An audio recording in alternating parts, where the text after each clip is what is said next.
Hello, I'm Jim Roberts, president of the American Veterans Center. Here at the AVC, every day is, in a sense, Veterans Day. Day in and day out, it is our mission and our privilege to honor our veterans' legacy of service and sacrifice, and to preserve that legacy for future generations. The Honors is the only awards program in America that pays tribute to those who deserve it most, our veterans. Today, I welcome you to the television broadcast of the American Veterans Center Honors Program, and I invite you to join me as we walk through history with American heroes who have made history and even changed history. I hope you are inspired by what you see, that you will be moved to honor our military in your own way, in your own community. So thanks for watching, and now, the American Veterans Center Honors. And now, from the United States Army Band, Pershing Zone, the United States Army Chorus, conducted by Captain Curtis Kinsey. If tomorrow all the things were gone I'd worked for all my life, and I had to start again with just my children and my wife, I thank my lucky stars to be living here today, 'cause the flag still stands for freedom, and they can't take that away. And I'm proud to be an American, where at least I know I'm free. And I won't forget the ones who died, who gave that right to me. And I gladly stand up next to you and defend her still today. 'Cause there ain't no doubt I love this land. God bless the USA.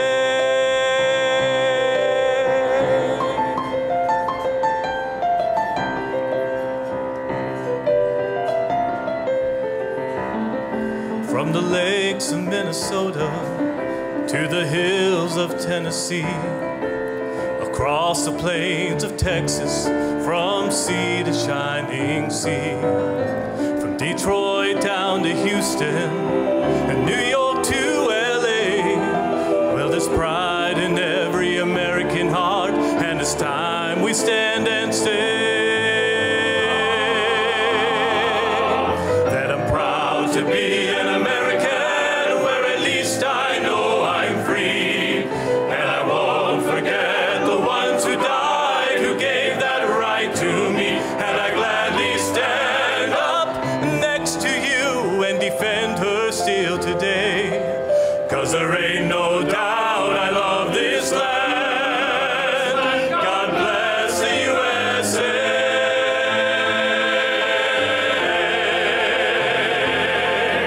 And I'm proud to be an American, where at least I know I'm free. And I won't forget the ones who died, who gave that right to me.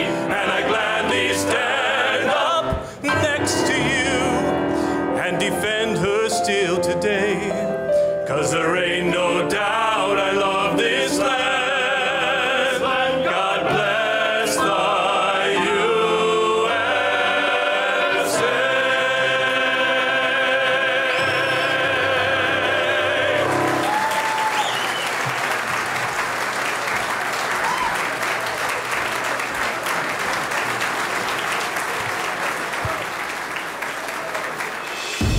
From Washington, D.C., our nation's capital and headquarters of our military, welcome to the Honors, the American Veterans Center Honors, presented by Northrop Grumman, the first award show honoring heroes throughout our military's history, from World War II to the present day.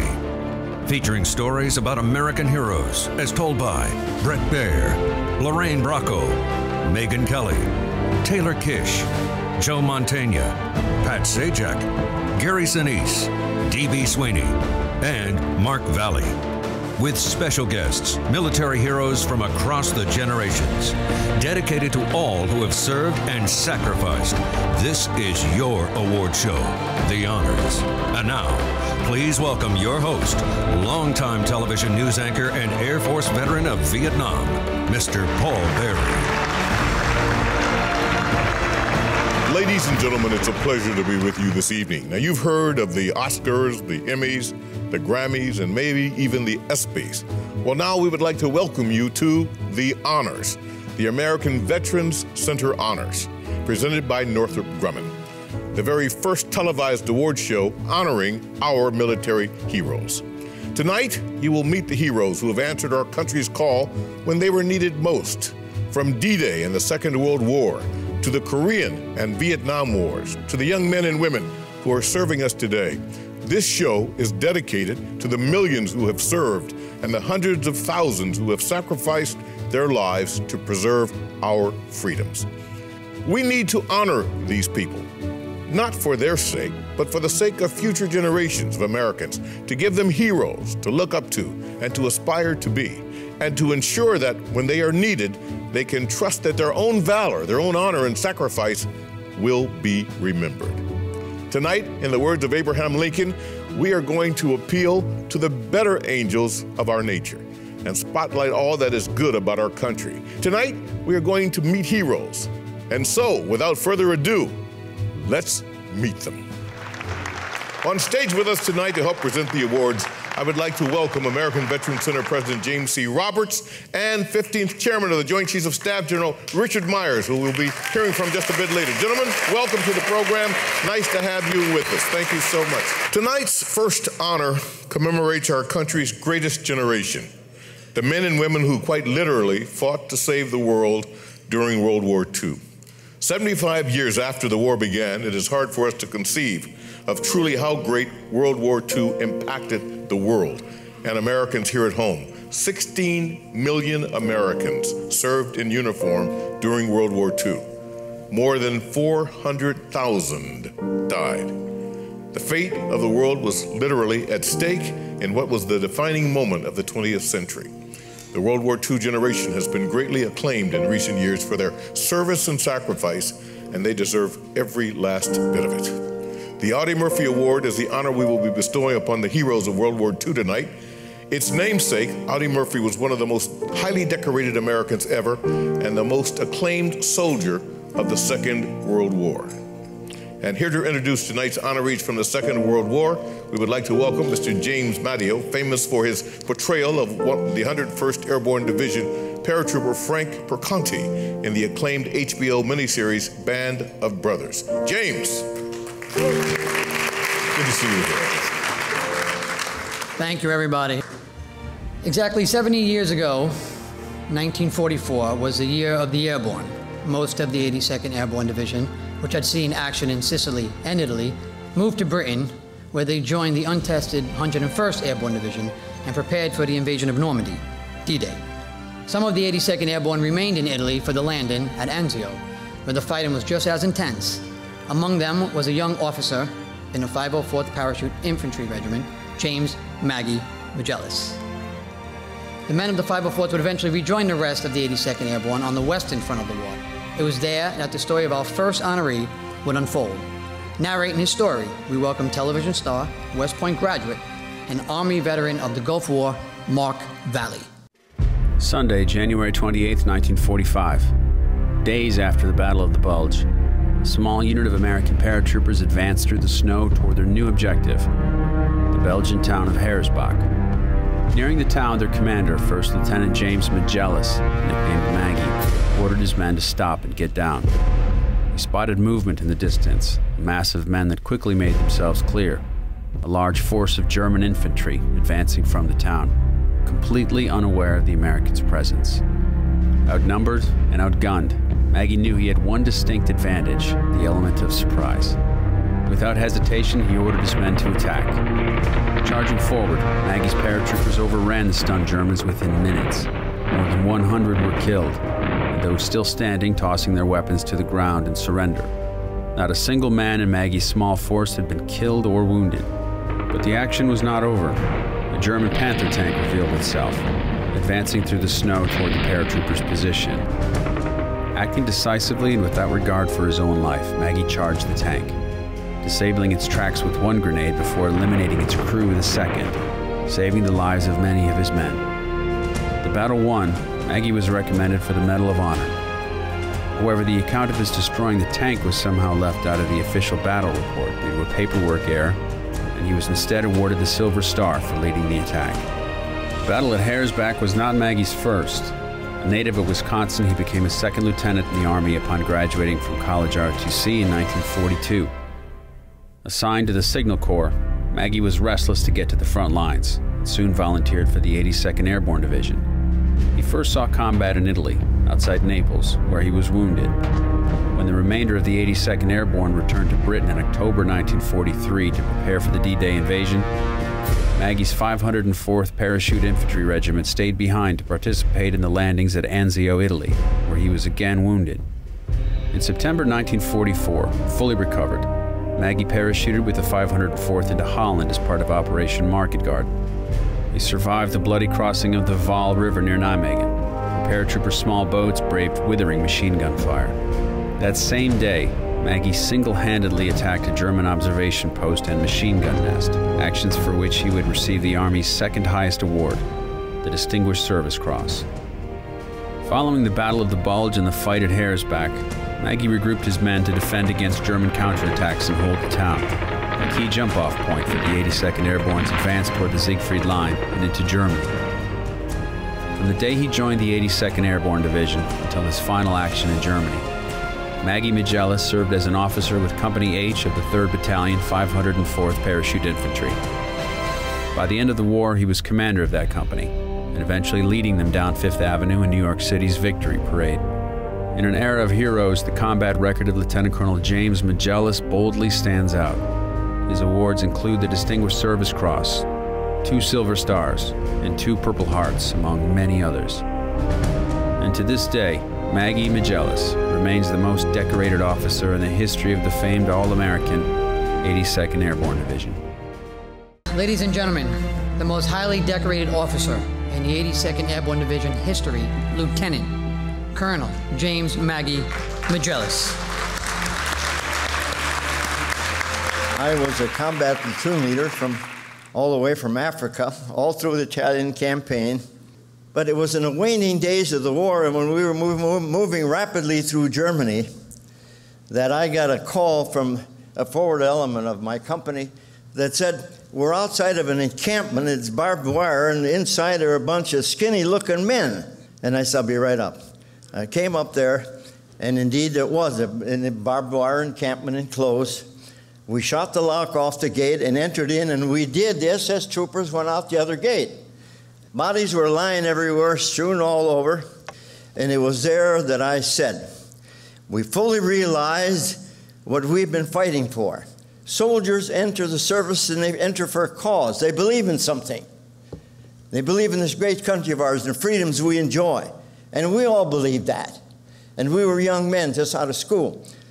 But here, for the first time, it hit me as what the cause greater than ourselves was. And that was to destroy the monstrosity the Nazis had created, or it certainly would have engulfed freedom-loving people everywhere. Nobody would have been safe.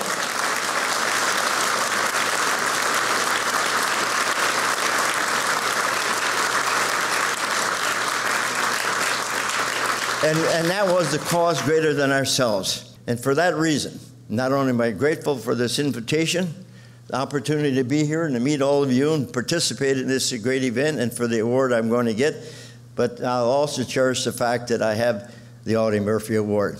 I thank all of you very kindly. Thank you.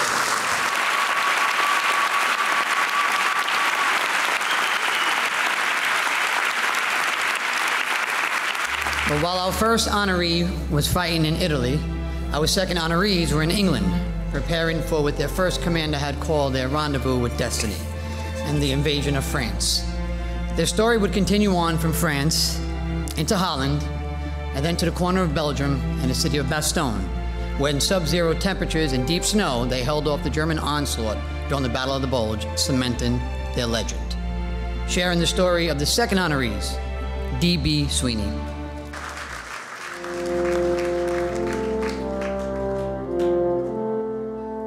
After midnight, 6 June 1944, the night sky over Normandy suddenly erupts with anti-aircraft fire and flares. and waves of Allied planes flying overhead. It's the start of a day that had been coming for years, the longest day, D-Day. More than 13,000 American paratroopers of the 82nd and 101st Airborne Divisions began dropping from C-47 transports, descending into France and an awaiting German army. For the men of the 101st, it would be their first taste of combat. The early hours of D-Day proved even more chaotic than planned. Intense anti-aircraft fire and coastal fog forced the paratroopers' planes to break formation, causing most to miss their drop zones. Scattered across Normandy, their first challenge was to find their units. 1,500 men were killed or captured in early combat. Still, the men persevered, and by nightfall had secured the beach exits in their zone for the Allied troops that had landed at nearby Utah Beach. Among the men who jumped into Normandy was Edward Shames, a young sergeant who was soon promoted to second lieutenant, the first NCO in his battalion to receive a battlefield commission. He was transferred to Easy Company in the 2nd Battalion of the 506th, where he took charge of its 3rd Platoon. While the Normandy invasion proved a success, the 101st suffered serious personnel and equipment losses. The division returned to England for refitting, replacement, and training before being called upon to jump again into Holland for Operation Market Garden, September 1944. The ambitious plan aimed to drop paratroopers throughout the Netherlands and secure vital bridge crossings while ground forces raced up from behind, plowing a route into Germany and ending the war by Christmas. In heavy fighting, the men of the 101st secured their targets, liberated the Dutch town of Eindhoven to the locals' great joy, and held open the route north. Despite early successes in Market Garden, the Allied forces were stretched thin, and after heavy German counterattacks were forced to withdraw. Hopes of a quick end to the war and a return home by Christmas were dashed. Instead, the men of the 101st would spend Christmas 1944 in a much different place. 16 December 1944, the German army, reeling but not beaten, plows west into Belgium through thinly held Allied positions, launching a final massive offensive that would become known as the Battle of the Bulge. A key German objective was the Belgian city of Bastogne, a highway center that would be needed to rapidly move armored units west. The unprepared American defenders of Bastogne were giving way and in desperate need of reinforcements. With no infantry available, General Eisenhower called upon the paratroopers of the 101st Airborne once more. Upon their arrival, General Anthony McAuliffe, acting commander of the 101st, was given just one order: hold Bastogne. Joined by infantry and armored units, the 101st assumed defensive positions surrounding the city. Conditions were unbearable. Sub-zero temperatures and lack of supplies left the men freezing. Cloudy weather prevented resupply by air. They were outnumbered 5-1 and faced massive German bombardment. They were soon completely surrounded, but still, they held. Along the northern perimeter with G Company of the 506th was a veteran of the drops into Normandy and Holland, Jim Pee Wee Martin, who found himself trading jumping from planes to digging foxholes through the snow and ice. 22 December, under a flag of truce, German officers approached the Allied lines with a message. The fortune of war is changing, their commander wrote General McAuliffe. With Bastogne completely surrounded, he demanded the Americans surrender. McAuliffe replied with just one word: nuts. McAuliffe's response lifted his men's sagging morale, and on Christmas Eve he offered his men a special message, which included the following: Allied troops are counterattacking in force. We continue to hold Bastogne. By holding Bastogne, we assure the success of the Allied armies. We are giving our country and loved ones at home a worthy Christmas present, and being privileged to take part in this gallant feat of arms are truly making for ourselves a Merry Christmas. Soon after, American armored forces broke the German line, ending the siege. The 101st had held Bastogne, just as ordered. Though heavy combat still remained, victory in the Battle of the Bulge all but assured the Allied triumph in World War II, and much credit for that victory was owed to the men of the 101st Airborne, who at Christmas 1944 obeyed their orders. The surviving men of the 101st Airborne Division continued on into Germany, where they helped capture Hitler's mountain retreat, dubbed the Eagle's Nest. Among the first Americans to reach the chalet was 20-year-old Donald Burgett, one of only 11 of his original 200-man company to still be serving at war's end. Not yet old enough to order a beer at home, he readily helped himself to Hitler's wine cellar. Millions of Americans served during World War II. More than 400,000 died securing victory. Exactly 70 years ago, 1944, in the skies over Normandy, on the bridges of Holland, and in the snow of Bastogne, the men of the 101st Airborne Division played their role, suffered their losses, and did their duty. Ladies and gentlemen, it's my privilege to announce the veterans of the 101st Airborne Division from the Second World War. They are represented by Colonel Edward Shames, Don Burgett, and Jim Pee Wee Martin. Thank you so much. Well, I'm like all the rest of them. I'm thankful to be here. And I thank everybody that made it possible for us to be here. I was fortunate to be able to serve in a very special unit, and I'm very proud of it. And I think that the airborne people were the tip of the spear, and without the airborne people, there would have been a failure. And Dwight D. Eisenhower felt the same way. All of the staff was against sending the paratroopers in. They said it would be a disaster and a failure. And he alone made the decision against their advice because he felt without the paratroopers it would fail. And he was right. I was a PFC. That's all I wanted to be. I was a civilian soldier going back home. As the general said, he thought he might stay only 5 years.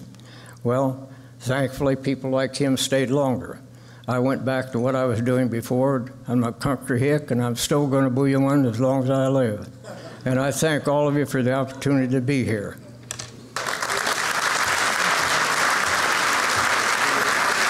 I can make it. I'm a paratrooper.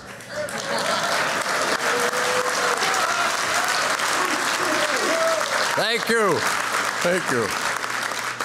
We went there and we did that. And we didn't all come back. But enough of us came back, we told the story. And I'll tell the story. I followed my older brother into the paratroopers when they first started. And I joined, I thought I joined. I was 17, and when I waited there on my 18th birthday, and when I turned 18 that day, I signed up. Went to Fort Benning, Georgia, took my parachute training, and it was in its first stages. Well, these guys, all of them remember that. They were there before me. They're older. Well, thank you very, very much for receiving all of us old paratroopers, and thank Jim and the rest of you. I really appreciate it. Thank you, Jim.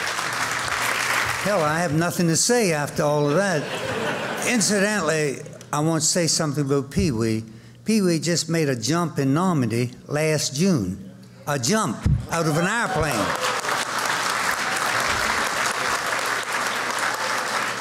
I want to say thank you very much for coming and having me. Mr. Roberts said that I must tell you about one little story, very quickly. At the Eagle's Nest in Birch's Garden, when we got there, wasn't any fighting. It was just the fact of getting up there, and we were first. And of course, the first thing we went after is the wine and whiskey storage, naturally. I did take home a bottle of Hitler's cognac on the bottle, seriously, Hennessy, 5-star, with the label for the Führer's use only. And I put it in my musette bag. That's a little bag I carry, all paratroopers. And I brought it home. And I had it at my son's bar mitzvah. And I thank you very much, sir, for having me. Thank you. Thank you very much. Let's give these veterans a big round of applause. All three of them. This is great.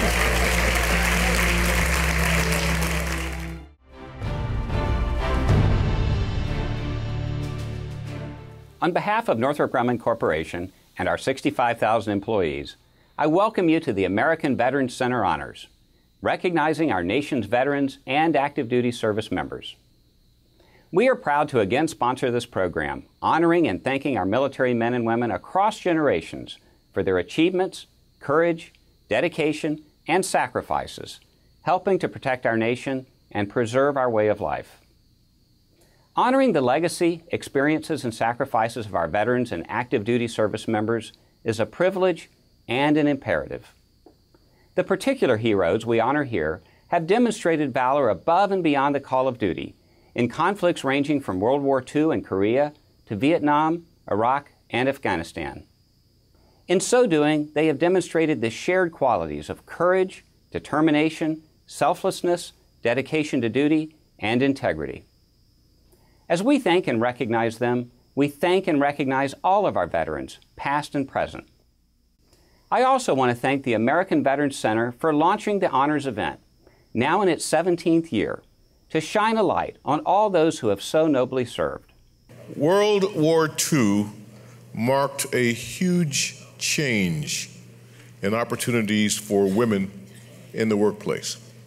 Some 350,000 women served in the armed forces, among them Lillian Kinkella Keel, for whom our next honor is named. Lillian served as a flight nurse, making 250 flights evacuating wounded soldiers from the front lines during World War II and Korea, making her among the most highly decorated women in our military's history. Today, it's hard to imagine just how all-encompassing World War II was for Americans, not just abroad, but also at home. As young American men went off to war, millions of young American women stepped up to fill the void left at home, working in plants and factories across the nation, building the tanks and planes needed to win the war. A woman serving her country this way became known as Rosie the Riveter, oftentimes, and more than 70 years later, one of these Rosies, Eleanor Otto, was still at it, riveting airplanes at a C-17 plant in California. Millions of women like Eleanor not only helped secure victory in the Second World War, they helped open the door for women in many professions in the years after the war. To Eleanor Otto and to all the Rosies who served on the home front in World War II, thank you. The attack on Pearl Harbor united Americans like few events in our history. Fierce debates over whether the U.S. should join the Allies in World War II gave way to a steel resolve to defeat Nazi Germany and Imperial Japan. It soon became clear, however, that the United States was far from ready for war. The Army, the Navy, the Marine Corps only had a fraction of the manpower needed to fight on two fronts. The weapons and machinery were old and obsolete. As the war escalated, able-bodied young men joined the military in droves. On the home front, factories that once built cars and commercial planes were now needed to churn out tanks and bombers. With millions of young men headed overseas, young American women began stepping up to take their place in the factories. Among those women was a blue-eyed beauty by the name of Eleanor Otto, who in 1942 walked into a factory outside of San Diego, California. At the time, Eleanor didn't think she was part of anything special. Good jobs were tough to find, and she was most concerned with providing for her young son. Making 65 cents an hour assembling airplanes, Eleanor earned a reputation as one of the fastest riveters on the line. Meanwhile, more and more women across the country flocked to the factories, ready to take on a tough job and support the war effort. Soon they earned themselves a nickname, Rosie the Riveter. American women proved to be invaluable in supporting the war effort, ensuring that the troops had the state-of-the-art materials needed to win the war and secure the peace. After Japan surrendered on September 2, 1945, American troops returned home. and most of the Rosies were let go, including Eleanor Otto. With bills to pay, Eleanor searched for a new line of work. Office jobs bored her, and she missed the action of the assembly lines. At the same time, millions of other women who had been called into the workforce during the war realized how much the experience had meant to them. In time, more and more women began entering the peacetime workforce, and new opportunities in all kinds of occupations began to open up. It was thanks in large part to the Rosie the Riveters, who had flocked to the factories with the attitude, "We can do it." Eleanor Otto's luck soon changed as well. The booming post-war economy of Southern California led to a strong aircraft industry and a big need for factory workers who could handle a rivet gun. So this Rosie the Riveter went back to work in the factory, building airplanes just as she did during the war. 1 year became 2, and 2 became 10. And 72 years later, that blue-eyed beauty who first stepped on the assembly line in 1942 was still at it, working as a riveter at a C-17 plant in Long Beach, California. A legend among her co-workers, Eleanor Otto, the last Rosie the Riveter, could wield the rivet gun as deftly in 2014 as she could in 1942. In the decades since World War II, Rosie the Riveter has grown into a symbol of the nation's ability to come together to win a war, and an icon for women in the workforce, continuing to prove that they could do it. And the advancements made by women in the workplace owe themselves in no small part to women like Eleanor Otto, the Rosie the Riveter, who at age 94 is still reporting for work every day to keep the U.S. military planes in the air. Ladies and gentlemen, celebrating her 95th birthday in just a few weeks and still working as a Rosie the Riveter, Eleanor Otto. Ladies and gentlemen, such an honor to be here with the veterans of World War II. You brave men and women are instrumental in maintaining our peace. We Rosies were proud to have riveted the airplanes and welded on the battleships. However, we didn't have to face the enemy. God bless you all. Almost 70 years ago, you veterans did your duty for love of your country. God rest the souls that paid the ultimate price. We're all still here, and thank God, and thanks to all, our flag is still flying. Love and prayers to all. Love, Eleanor Otto. Love to all. The American Veterans Center Honors is brought to you in part by the National Rifle Association, by Amtrak, and the Tawani Foundation. Coming on the heels of World War II, the Korean War is often referred to as the Forgotten War. But veterans of the war have more often came to call it the Forgotten Victory. One of the great heroes of this victory was Raymond G. Davis, the namesake of our next honor. A hero of World War II and Vietnam, Davis is best known for his extraordinary valor during the Battle of Chosin Reservoir, for which he received the Medal of Honor. Our next honorees played their own important part in that battle, but before we introduce them, I would like to bring to the stage to help present the award Mr. Anthony Gilkes, retired U.S. Army Sergeant and representing our presenting sponsor, the Northrop Grumman Corporation. Please welcome Anthony to the stage. Anthony, please come up.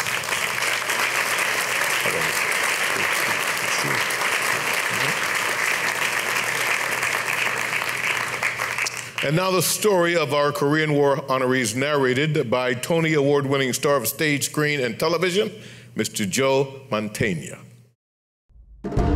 Dawn, Sunday, June 25th, 1950. Soldiers of the North Korean People's Army, aided by a barrage of artillery, crossed the 38th parallel. Escalating tensions between North and South were now plunging the Korean peninsula into all-out war. Within days, the South Korean capital of Seoul was captured. The invasion caught the United States off guard.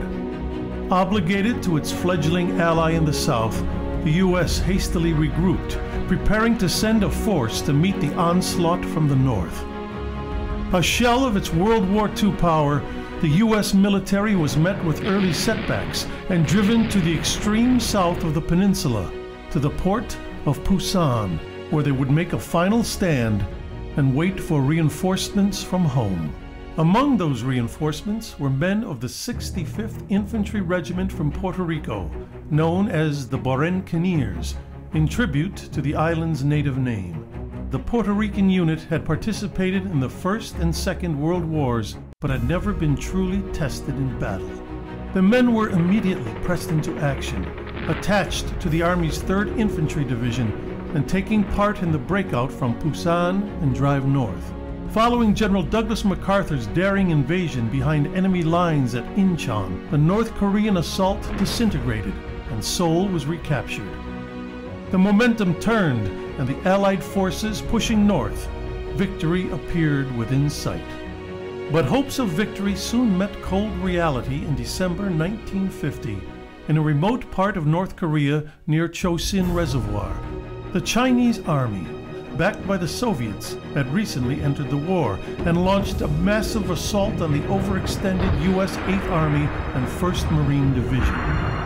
In one of the epic battles in American history, the completely surrounded Americans slugged their way towards safety and evacuation at the port of Hungnam. Stationed on the frozen ridge tops overlooking the port were the Bucaneers, tasked with ensuring that the troops, along with thousands of North Korean refugees, could board the ships to safety in the south. After all other troops were evacuated, the men of the 65th finally boarded the ship south, still firing at the advancing forces approaching the pier. For their gallant defense during the Marines' escape, the 65th was awarded the Navy Unit Commendation. Soon, the Bucaneers were back where they had started, the port of Pusan, to once again begin the long slog north. The coming months would witness intense combat. In February, men of the 65th would charge Chinese positions in the last battalion-sized bayonet charge in U.S. history. In April, when the 65th came under heavy attack, Master Sergeant Juan Negron single-handedly held off the onslaught for hours, despite being wounded, until a counterattack could be organized. Originally given the Distinguished Service Cross, Negron would eventually be posthumously awarded the Medal of Honor on March 18, 2014. The 65th would continue to see combat throughout the Korean War, and after decades of honorable service, was desegregated in March 1953. Following the intense Battle of Outpost Harry, the men of the 65th returned home and the unit was deactivated. Nearly 600 men had been killed and 2,100 wounded, making the Korean War the bloodiest conflict in Puerto Rican history. Like the legendary Tuskegee Airmen and Navajo Code Talkers, the Bucaneers proved through countless acts of valor that Latin Americans were just as able as their fellow soldiers across the U.S. Army. Their legacy of service, most notably cemented on the battlefields of Korea, was finally recognized in 2014 when Congress voted and President Obama signed the law awarding them the Congressional Gold Medal. Please welcome veterans of the 65th Infantry Regiment from the Korean War, the Bucaneers.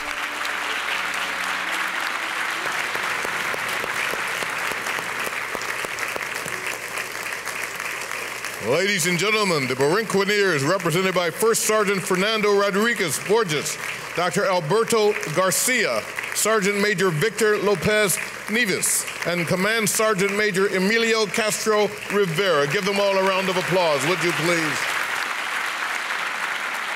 I'm very humbled to be here after hearing the experiences of those veterans of the World War II. I was a young kid when World War II, beginning to. I thought I would never be in war, but I got into the Korean War. I was a medical doctor then, and I was in a hospital in Puerto Rico.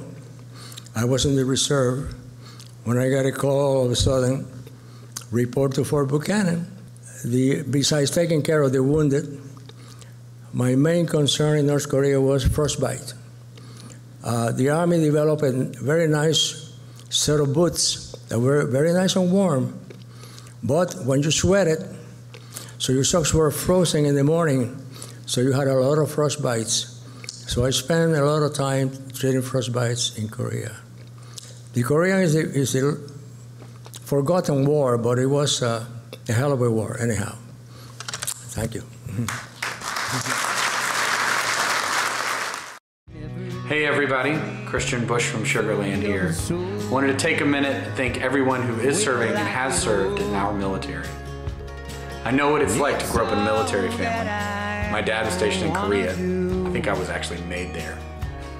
My granddad was in World War II, so I really know what it feels like when a family has to support the troops, and also what it feels like when your family comes home. Thank you very much for everything you do. Your work keeps me and my family safe, and that matters. Have a wonderful night.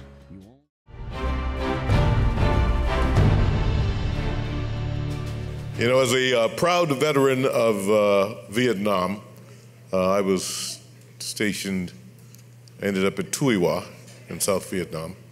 I'm especially honored then to call to your attention the story of our next honoree, the millions who served during Vietnam and the 58,000 who died proved themselves to be among the best, most honorable soldiers, sailors, airmen, and Marines in our country's history. And much of what happened after the war has been clarified, so that these men and women who fought in the war, who were there in Vietnam, got the honor that they deserve for their service. One of the great heroes of the Vietnam War was Medal of Honor recipient Joe Ronnie Hooper, namesake of our next honor. Before we share the story of our honoree, I would like to invite Mrs. Faye Hooper, widow of Joe, to once again join us on stage to help present this award. Please give her a big round of applause.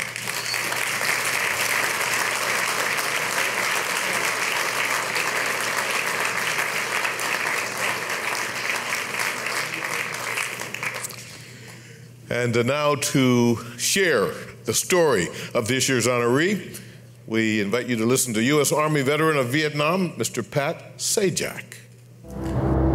As a veteran of Vietnam, it is my honor to join you to call attention to the story of this year's Joe Hooper honoree. Joe Ronnie Hooper was one of our military's great heroes in a generation full of heroes who have never fully received their due. Like so many brave Americans who served in Vietnam, and like Joe Hooper himself, this year's honoree exemplifies courage, honor, and duty. To him and to those Vietnam veterans watching tonight, thank you for your service.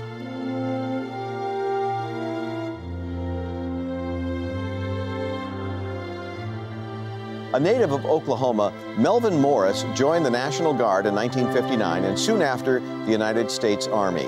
He would be among the first soldiers to don the famous Green Beret authorized by President Kennedy to be worn by the Special Forces as a symbol of excellence, a badge of courage, and a mark of distinction in the fight for freedom.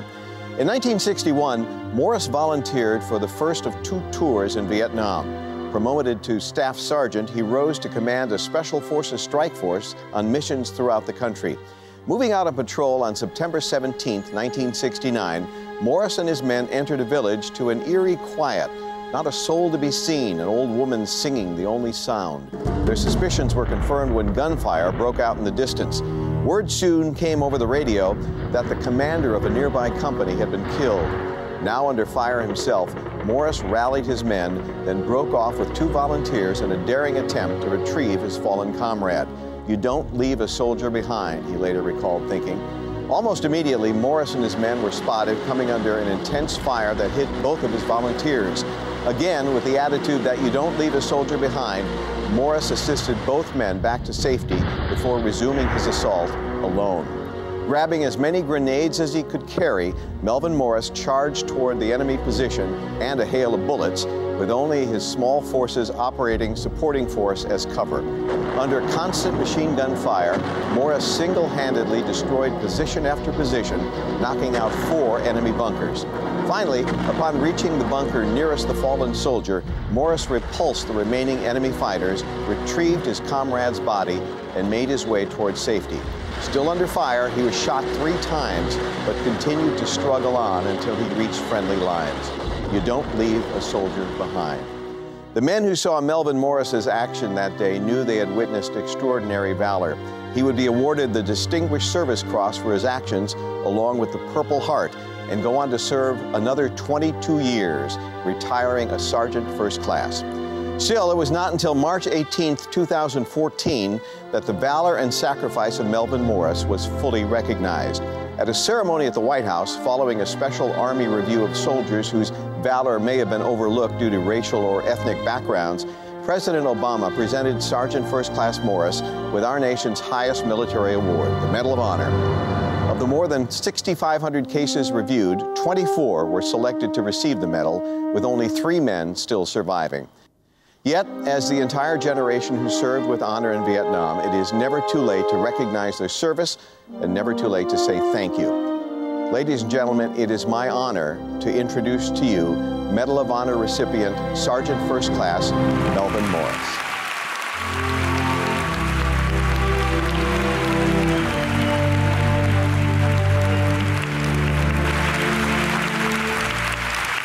Thank you, ladies and gentlemen. I mean, this is overwhelming to me.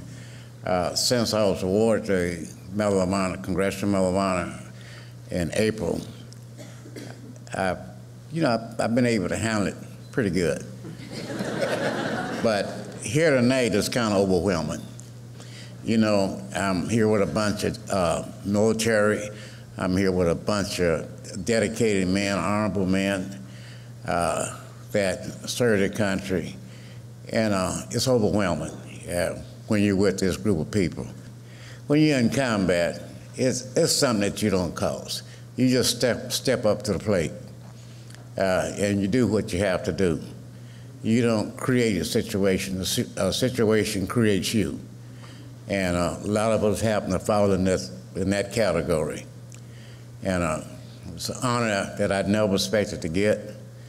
And I have it, and I tried my best to carry it well.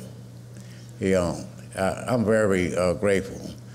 And, you know, with a lot of humility, I really thank everybody. I thank the nation. You know, the United States has a way of correcting wrongs. And we grow. And everybody said, well, aren't you angry, aren't you mad? I don't have anything to be angry about. If I want to be angry, I want to look at the future and where we are stumbling, not fixing things. But we have a way of fixing things.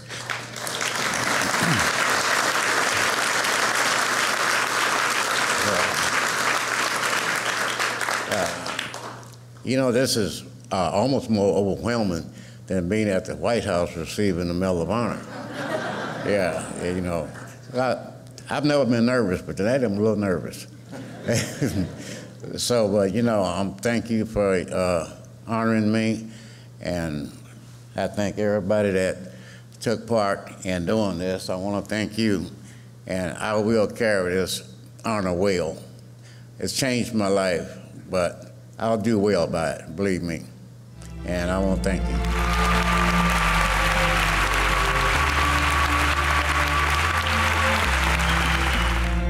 The Honors, presented by Northrop Grumman, where the value of performance meets corporate responsibility.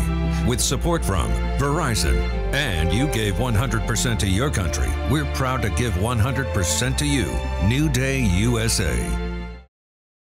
Let me tell you, I think most of you know that you're really part of something special. But what American Veterans Center has done, nobody else in this country has done. And they do a great job of connecting everybody that served, from our most senior veterans, now World War II veterans, to today's. Nobody else does it like they do it. This is a great organization, and Jim Roberts, I think you and your staff, which I think is small but mighty, can do some amazing things. And it goes on throughout the year, trying to connect the new generation with those that have served before through lots of different programs. And I'm just proud to have a small part of it, to be associated with it, and to be associated with a couple of companies that support it, and with all those sponsors that make this evening possible. Stefano was a promising young student with a tremendous admiration for the United States military, whose dream was to someday serve as a special operations officer. Tragically, he was killed in a hiking accident in 2008 while a student in Europe. But with the support of his dad, Robert, we are proud to present this memorial scholarship in the amount of $15,000. The award is offered to the son or daughter of a special operations warrior who has rendered exceptional service to our country. Before we introduce the recipient, we would like to welcome Robert to say just a few words about his son and the meaning of the scholarship award. He is the kind of dad you'd want to have, proud of his son and sharing in the glory of Stefano.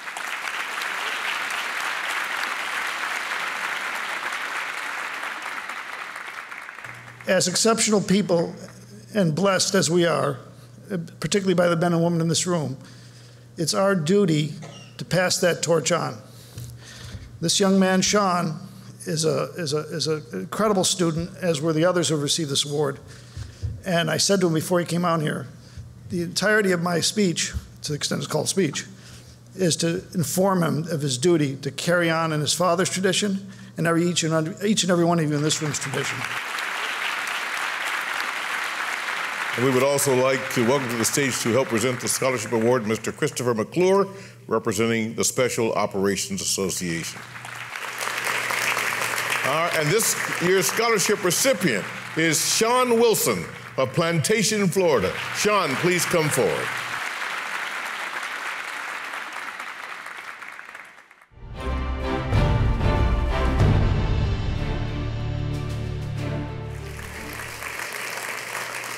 Our next honor is named in memory of Paul Ray Smith, the first recipient of the Medal of Honor for actions in Operation Iraqi Freedom, awarded posthumously on April 4th, 2005, exactly 2 years to the date after he was killed in the actions that would earn him the medal. Paul Smith exemplified the honor and devotion to duty so prevalent among the generation that served in Operation Iraqi Freedom. This is a generation that witnessed the heaviest fighting since Vietnam, but time and time again proved that they had earned the right to be counted among America's greatest heroes. There are no normal days for Army Rangers in a combat zone, and the morning of April 18, 2010 proved no exception. In a small village in eastern Afghanistan, a team of Army Rangers was locked in combat with insurgents armed with machine guns firing into their position. When a Ranger was hit, one of his comrades, 28-year-old Sergeant First Class Joe Kapacziewski, sprinted through the fire to provide aid. With the help of a fellow Ranger, they dragged the wounded soldier to safety, actions which would earn Kapacziewski, nicknamed Cap, the Army Commendation Medal with Valor. Cap's actions would be extraordinary under any circumstances, but considering where he was just a few years earlier, they were nearly unthinkable. A native of Connecticut, Joe enlisted in the Army following his senior year of high school in September 2001, just days before the September 11th attacks. In 2002, he was deployed to Afghanistan with the Elite Rangers, and the following year parachuted into Iraq in the initial invasion. With only 2 days left in his 5th deployment to Iraq in 2005, Cap's life would change forever. His convoy was ambushed by heavy fire. A grenade fell through the hatch of his Stryker vehicle, exploding inches from Cap's right side. Shrapnel tore through his body, shattering his right leg and severing an artery in his right arm, and wounding 2 fellow Rangers. Severely wounded, Cap gathered himself and directed his vehicle to cover and alerted the rest of the convoy to the attack. Only then would he allow his wounds to be treated. Cap was evacuated to Walter Reed Hospital, where doctors feared nerve damage had cost him the use of his arm. But in time, wiggling a finger led to making a fist and gradually his strength returned, helped in large part by his wife Kimberly, who wheeled him to the hospital's mock shooting range to fire a laser-equipped rifle. But while his arm recovered, his leg did not. Despite countless surgeries, external rods, and 18 pins holding it together, his leg was still barely functional and in severe chronic pain. His dream of returning to his squad to lead Rangers in action looked to be over. In time, he was left with one decision: to amputate his leg below the knee. The pain now gone, Cap went immediately to rehab, was fit with a prosthetic, and began working out with one goal in mind: returning to combat duty. Most, including his fellow Rangers, thought it impossible. No one in his condition had ever returned to combat, and no exceptions would be made to the exacting physical standards required by the Rangers. They said he had done his duty, that it was over. But it wasn't over. Walking became running, and running became sprinting. He passed the road march test, ran 5 miles under 40 minutes, parachuted with a combat load, and earned his way back into the action.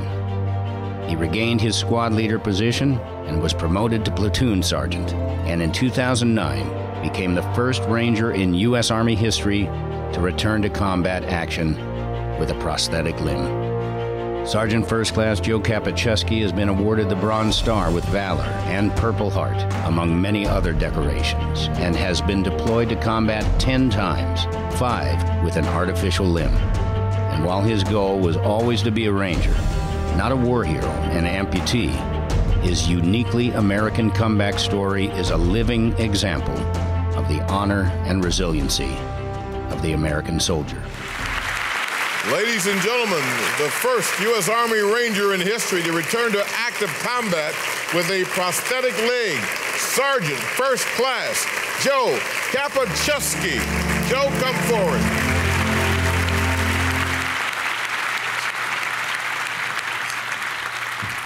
Evening. I'm very humbled and very honored to be here this evening.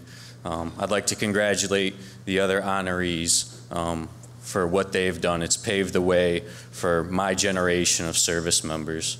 I'd like to thank you all for your support to our nation's warriors, and I would like to thank the service members and their families throughout all generations for the sacrifices that they've made. For our service members that are in harm's way, we wish you a safe and speedy return. Good hunting and Godspeed. Rangers lead the way.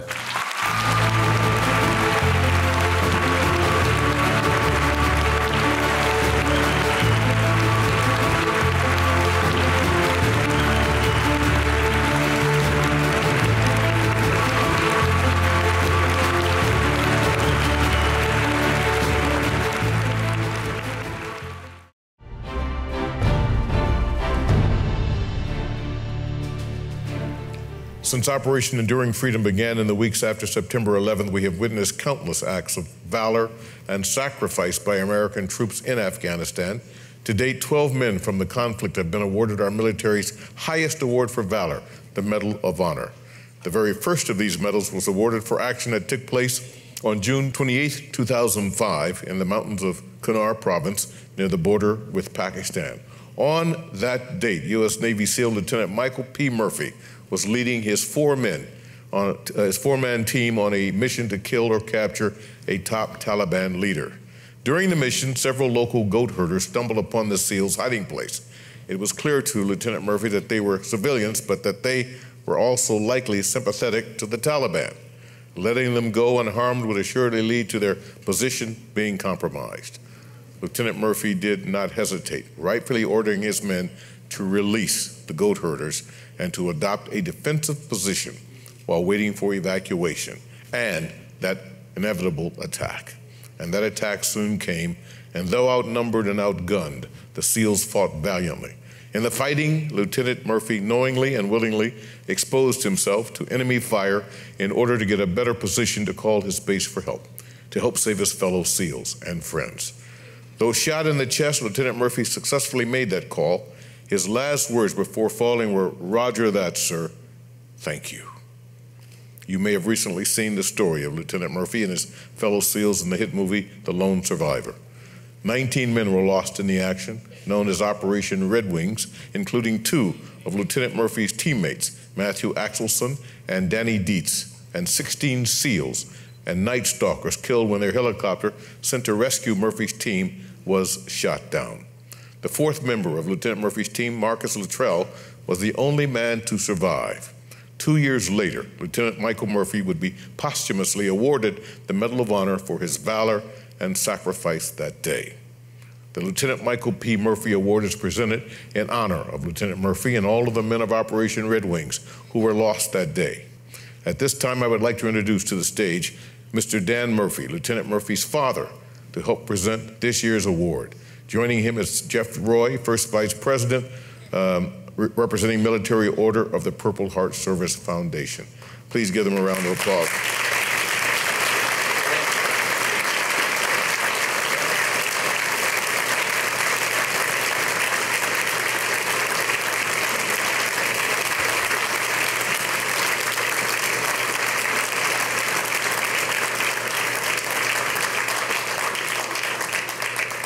We would also like to welcome special guest Adam Stone, one of Arlington County's finest, a New York native officer. Stone conducts motorcycle escort duty in Arlington County and was the escort officer for the Murphy family and for tonight's honoree during their Medal of Honor presentation ceremonies.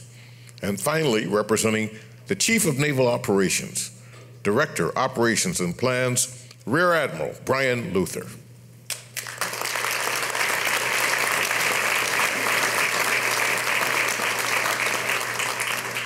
And now the story of this year's honoree, as told by the man who portrayed Lieutenant Murphy in the film, lone survivor Mr. Taylor Kitsch.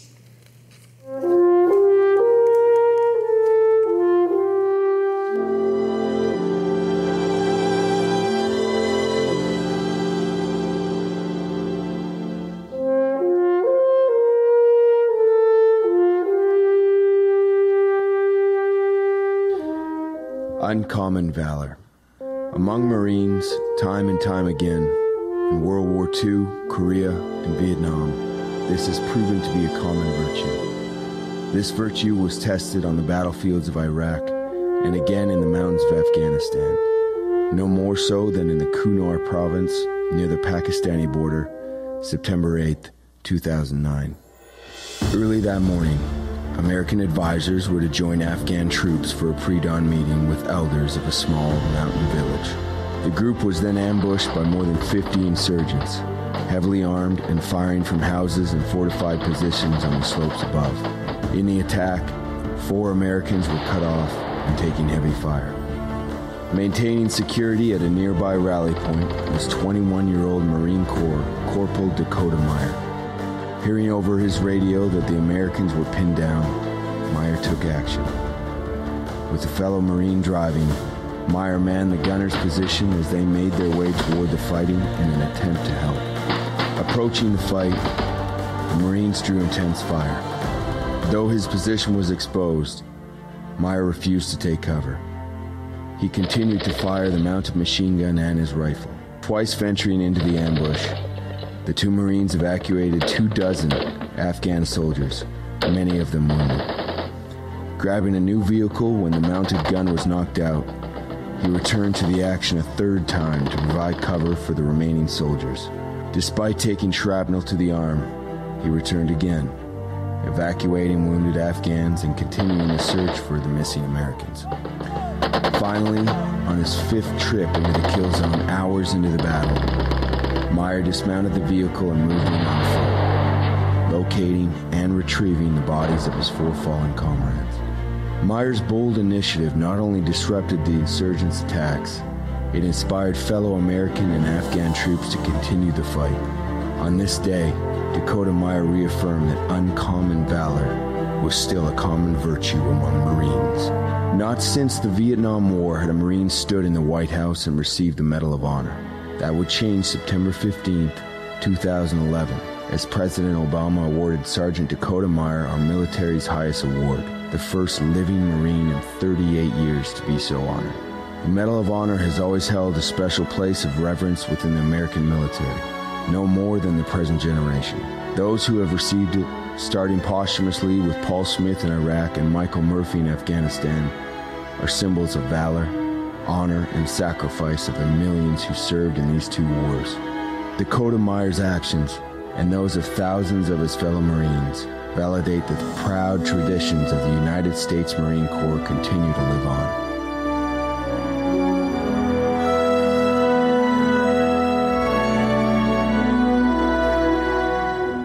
Ladies and gentlemen, in the tradition of Lieutenant Murphy, please welcome this year's honoree, United States Marine Corps veteran of Afghanistan and recipient of the Medal of Honor, Dakota Meyer.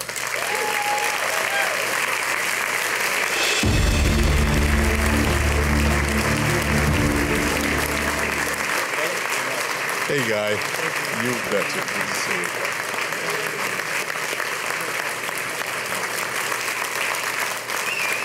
You know, it's an honor to be here tonight. It's an honor to be in a room of such men and women who have paved the way for my generation and who have set the example for all of us to live by for the rest of our lives. And, you know, it's an honor to be here, Dan, to receive the award, the Michael Murphy Award. You know, I read a lot about him before I, you know, while I was in the Marine Corps and going to the Kunar province. We were aware of the situation. So, you know, it's an honor to be here today and to be amongst heroes. So I just want to say thank you all so much, and I hope you all have a great evening. Thank you.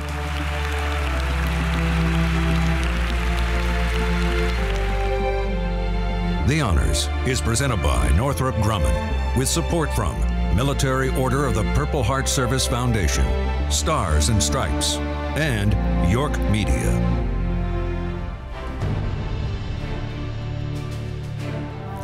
There are moments and there are men that galvanize a nation and change history. The weeks following the attack on Pearl Harbor were met with disaster for the United States in the Pacific theater of World War II. Ships were sunk, planes were lost, and troops were forced to surrender. Morale among the military and Americans at home was astoundingly low. Just before Christmas 1941, President Roosevelt expressed his desire to the Joint Chiefs that Japan be bombed as soon as possible to prove to the Imperial Japanese and to Americans that they were not invincible. Hitting Japan would not be easy. The American fleet was reeling, and Japan's defenses were strong. U.S. Army bombers would need to be specifically outfitted not only to launch from aircraft carriers, but to have sufficient range to fly over Japan and onto safety in China. Only one man could be trusted to plan such a challenging mission, the military's best aeronautical engineer, the famous test pilot, Lieutenant Colonel Jimmy Doolittle. On April 18, 1942, Doolittle led 16 B-25 bombers launched from the USS Hornet toward Japan. Each of the 80 men who flew with Doolittle knew that this was likely a suicide mission. Not only did they face Japanese anti-aircraft defenses, after being spotted, they were forced to launch their planes 200 miles early. Even if they made it to Japan, there was now no guarantee they would have enough fuel to reach safety in China. All 16 bombers reached Japan, hitting military targets in Tokyo and several other cities. Short on fuel, each of the crews were forced to bail out or crash land their planes. One landed in Russia, where its crew was interned. 3 men died evacuating their planes. 8 were captured by the Japanese and held prisoner. 3 were executed, and 1 died in captivity. The rest of the raiders regrouped and made their way to safety. Doolittle himself thought the raid was a failure, having caused minimal damage and losing all of his planes. He expected to be court-martialed. Little did Doolittle and his men know that the raid had caused a sensation back home. Morale shot through the roof as the American public, reeling from defeat after defeat, watched as the U.S. military had struck at the heart of the Japanese Empire. Just as important, the Japanese military, shocked by the attack, reorganized its defenses, diverting material to defend the home islands. This would have a huge impact 2 months later as the entire tide of the World War shifted in the Americans' favor following the epic Battle of Midway. Jimmy Doolittle would receive the Medal of Honor for leading the raid on Tokyo. Each of the 79 other raiders were awarded the Distinguished Flying Cross, and the Doolittle Tokyo Raiders would go down in history among the most legendary veterans of the Second World War. 80 men took part in the Doolittle raid. 62 would survive World War II. Beginning in 1946, just after the war, the surviving raiders gathered each April 18th to commemorate the raid and to honor those lost comrades. In the 1950s, they were presented with a set of 80 silver goblets, each inscribed with the name of a Doolittle Tokyo Raider. Each year, in a solemn ceremony, the Raiders have held a toast to those who died during the preceding year, turning over that Raider's goblet in its wooden carrying case. Doolittle himself passed away in 1993. Today, only 4 goblets remain upright. For decades, that case held a bottle of Hennessy cognac from 1896, the year of Jimmy Doolittle's birth. For half a century, the men of the Doolittle Raid held on to this bottle, agreeing it was only to be opened for one final toast when few remained, commemorating their lost brothers and marking their last official act. That act came the weekend of Veterans Day, 2013, at the National Museum of the United States Air Force. In a special ceremony, 3 of the 4 surviving Raiders, Lieutenant Colonel Richard Cole, Lieutenant Colonel Edward Saylor, and Staff Sergeant David Thatcher, came together and in a moment nearly 71 years in the making, opened that bottle of 1896 Hennessy, toasted their brothers in arms, and completed their final mission.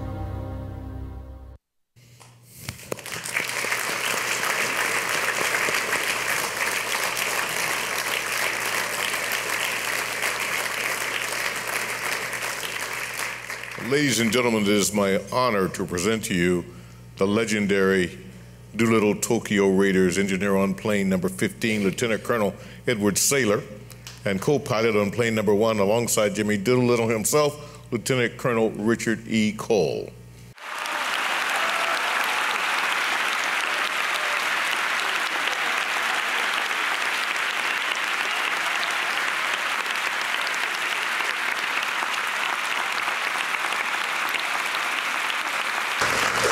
Good evening, and it's an honor to be here and clearly an honor to share the stage with these heroes. Can you imagine, think about this, if today we took a squadron of B-1s or B-2s or B-52s and put them on an aircraft carrier and tried to launch them? Well, that's the way folks felt back when we tried to launch B-25s off of a carrier, except we didn't try. The Doolittle Raiders made it happen, and they did it. So thank you once again for your service.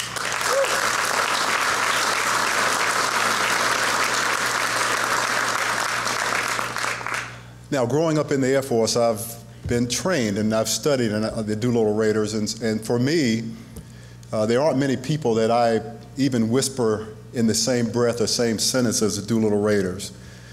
But there are a few, and there is one tonight that has blazed such a trail of accomplishments that I'm okay mentioning her name in the same conversation with these heroes.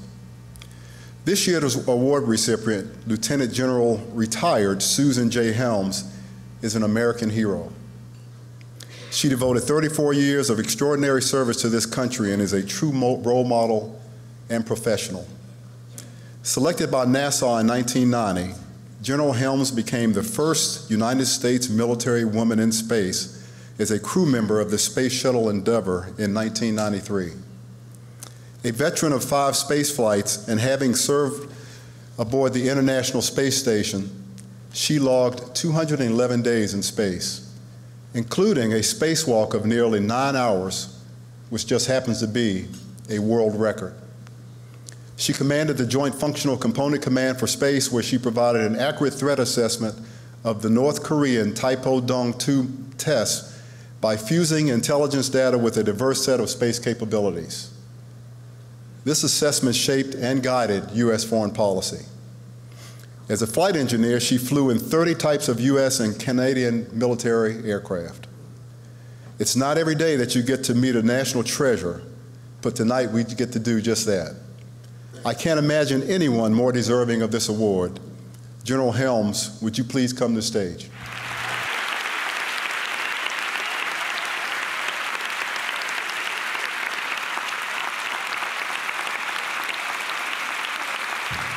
Thank you again for this incredibly humbling honor.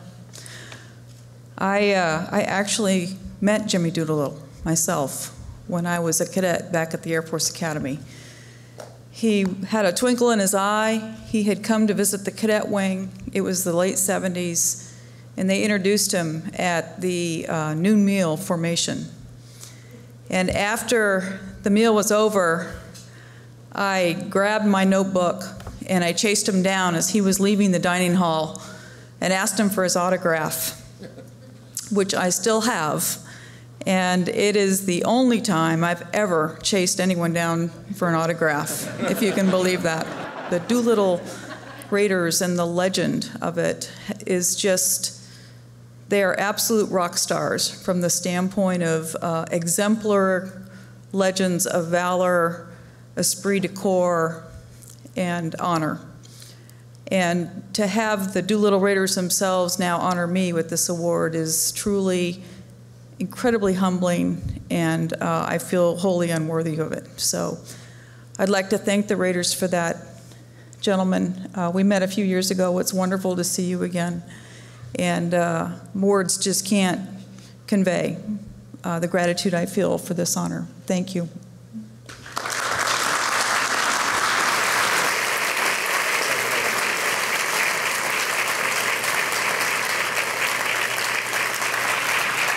As I mentioned, the Doolittle Raiders are a very special group of veterans to us here at the American Veterans Center, who we've become very close to over the many years. In fact, it was at this very event 2 years ago that 4 of the 5 surviving Doolittle Raiders gathered and voted to hold their final toast the following year. Well, it was shortly thereafter that we lost our good friend, Major Thomas Griffin, leaving 4 of the 80 original survivors, Raiders still surviving.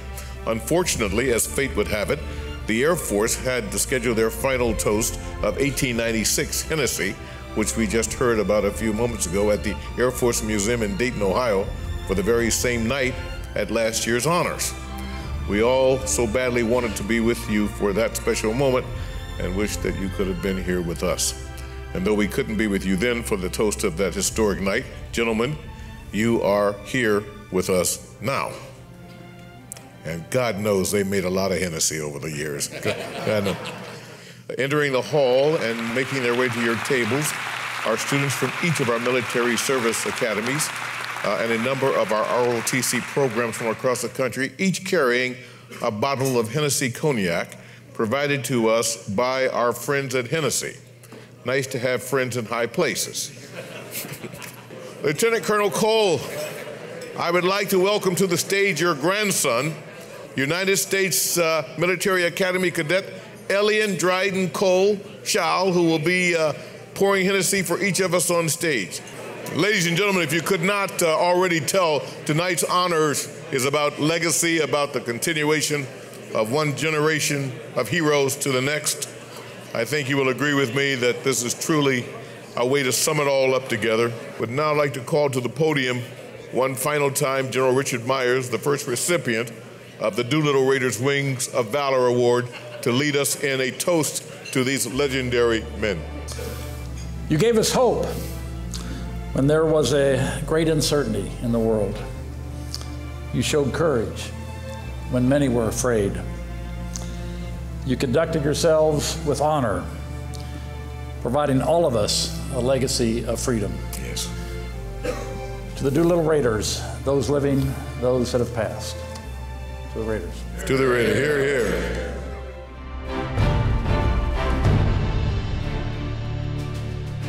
Ladies and gentlemen, it has been an incredible night, and we thank you for being with us, and want to thank Northrop Grumman and our many sponsors for their support. For those of you new to the ABC and the honors, welcome, and we hope to see you again soon.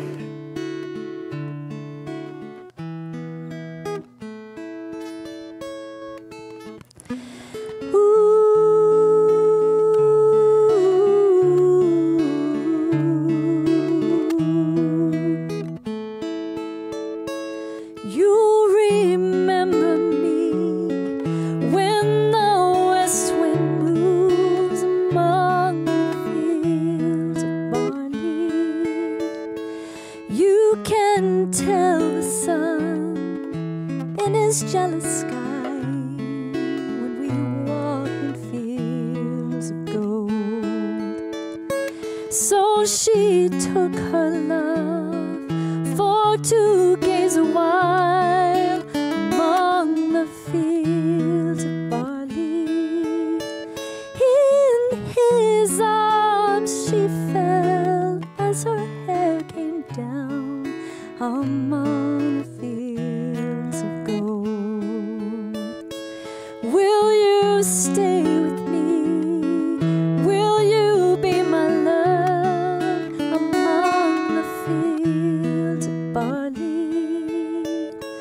You can tell the sun in his jealous skies when we walked in fields of gold.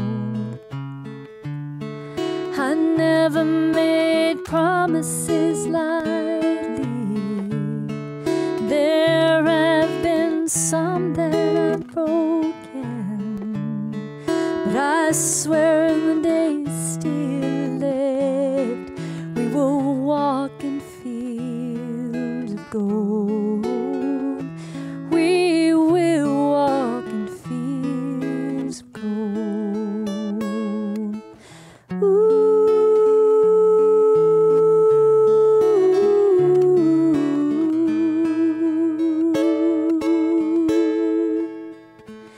Many years have passed since those summer days among the fields of barley.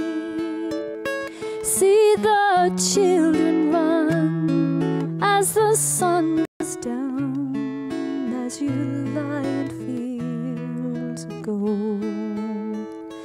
You'll remember me when the west wind moves among the fields of barley. You can tell the sun in his jealous skies when we walked in fields of gold. When